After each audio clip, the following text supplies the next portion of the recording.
Guys, magluluto tayo ngayon ng pork steak. Ito yung ating meat. Fry lang natin ng slightly. Binabad ko na yan sa toyo at calamansi. Ayan, fry natin mga steak. Stir fry lang natin. Pagdi lang. Para masarap.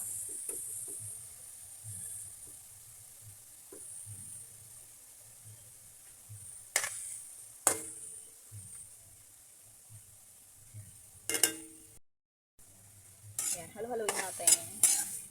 Simpleng luluto lang ito ng pork steak. Madali lang ang luto ng pork steak.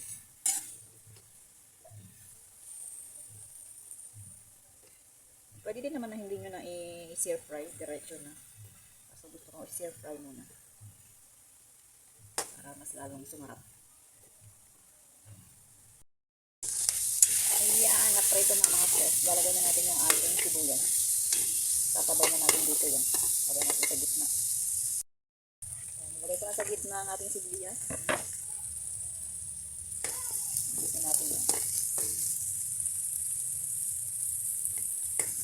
Pag pork steak mga sis, hindi na ako naglalagay ng bawang. Sibuyas lang.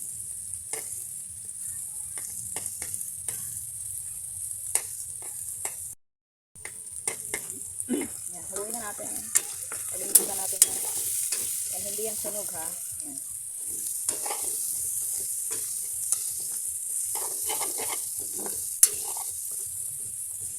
Ilalagay na natin yung ating pinagbabaran kanina.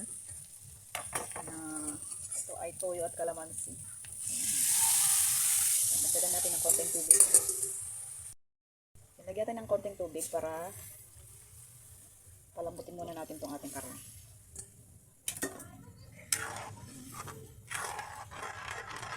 Bago dyan mga sis, lagyan natin muna ng paminta at saka seasoning. Lagyan natin ng paminta. Lagyan natin ng seasoning. Magic sarap. Kahit anong seasoning na meron kayo dyan. Magic sarap ang meron dito. Ayan, takpan na natin mga sis para lumambot itong ating karne. Ang bango mga sis.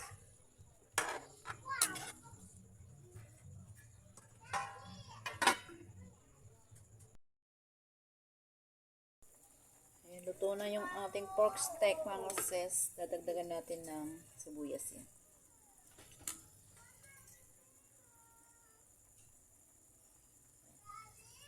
Huwag na natin masyadong paigain.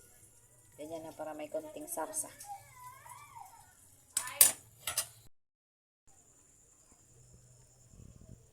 Simpleng ulam mga sis, pork steak. Simpleng luto ng pork steak. Ayan.